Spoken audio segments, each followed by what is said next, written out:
wiilka dhaawaca mooye wax kale nama soo gaadhin xabadda ka fadhiisay iyo Allahu akbar. intaa waxaa ku xigtay rasaas geedkii ay hoos taagnay qadowgii saaraa dhulka soo dhigtay weligeed maqal mooye maynan arag xabad dhacays. Cali Aar waa nin madow oo dheer timuhuna gaydhoobeen waa haliyay ku faanaan la jirkiisu cadawguna ka argagaxo. Cali Aar waa wiil hoog lagu ciilbaxay waana ragga lagu haleeyay qorigiisna lagu hoogay ee silsilada jiita loona yaqaan Grinof. waa kan sidii wiilka la dhiyay adimada u kala fidiyay.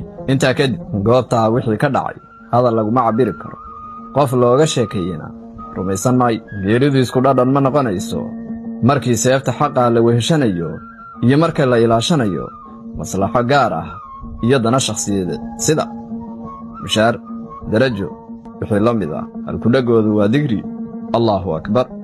wehelkoodu waa eebaha koonka abuuray. mulaaxo waa maalintii ugu horreysay ee indhaha saarto wiilashan oo xarbi kula jira gaalkan doolka ku yimid. hebel baa shahiiday iyo sheeko mooye waa maalintii ugu horreysay ay aragto nafti hore ay sanbabada xabadi kala baxday oo horteeda ku soo dhaca. nasiib badana mid walba wuxuu shahiidayaa isagoo ku celcelinaya tawxiidka ayay hoos isugu. waxay gashay saacado argagax wata duufaanta madaafiicda iyo hubka ciidda horiya ee la isku garaacayo waxay ku rideen cabsi aan abid soo marin. garaaca wadnaheeda waxaad moodaa inuu feedhaha jijibinayo. wiilkii shahiiday baa halkan yaalla isagoo aan isrogin. qorigiisii waxaa ku soo gurguuranaya isagoo dagaalamaya wiilkii dhaawaca hore ahaa. qorila'aan ma haynine laba xaaladood dartood buu u qaatay. mid waa si uuna cadowgu u faranin hadduuba soo gaadho halkan. midda kalena waa mar hadduuba isagu dhaawac yahay ciidankiisa haddii la jebiyana uuna tallaabo roogi karin inuu rasaasta sii isticmaalo ilaa inta uu ka shahiiday. wayna sii badnaayeen.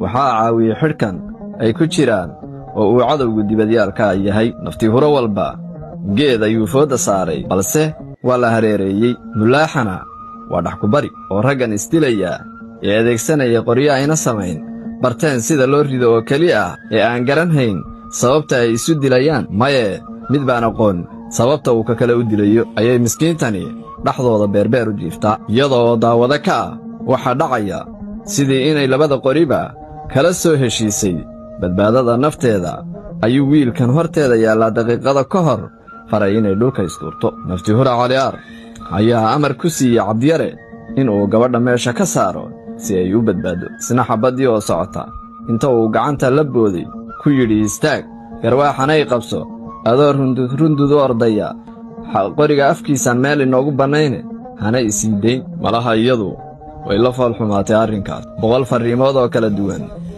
ayaa gudaha nafteeda uga yimid. alalaas ayay la daba istaagtay. wiilashiina intay isballaadhiyeen askari waa mooraal waa kii laydhiye ayay gaaladii la kaceen. waxaa haddana soo dhacay Cabdiyare oo isna tawxiidka boobay. Cali Aar oo 2 silsiladood faaruqayey ayaa isna meeshan geylamaya. qoriga afkiisa waxaa la moodaa jimbil galool ah. midig bay jeedaalisay sawaaba keligii. raggii kale way wada shahiideen ilaan wixii dhowaan maqalkeeda halakeeyey ee qiiqa iyo habaaska ku asqeeyey wuxuu ahaa baasuuka lala beegsaday wiilashii Cali mooye xataa wiilkii dhaawac ahaa kuda laylahe soo halkuu dhihi jiray ma aha abwaan Axmed Sheekh Cali Heelaale eebba naxariistiisa ha ka waraabiye. dulliga iyo ceebtaan qabnee duudka naga saaran kuwii diiday ee dhab u dafira ee jannada doontay daaraha firdowsaad kuwuu deeq lagu yaboohay ayagoo difaac gale kuwuu diiradluhu boobay. dadku kala wanaagsan raggay qalatay daanyeertu kolla mowd ma daayeen hadday nolosha doonaan. balse gaaladiina markan waxaa lagu daray xaqaab maquuqa. waxaa ka jooga wax yar qiyaastii malaha naftii huro kasta wuxuu galaabtay 10 gaal. sawaxanka iyo qaylada ka baxaysa ka badan rasaasta ay markaa ridayaan. jabka soo gaadhay waxaa ka mid ah in halkaas lagu toogtay hoggaamiyihii kibirka badnaa ee ku caanbaxay kufsiga gabdhaha iyo gowraca waayeelka oo lagu magacaabi jiray Tasfaay iyo madax kale oo badan.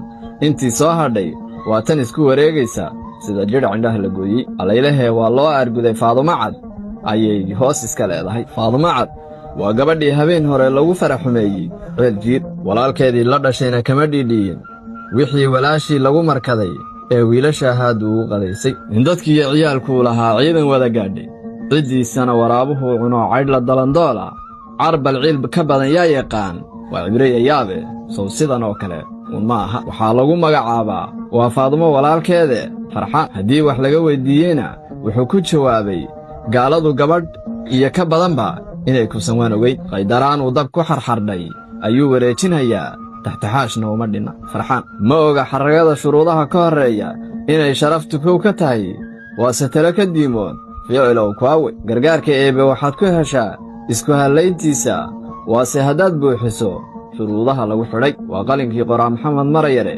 waa Cabdihabiyo idin leh la soco qaybta xigta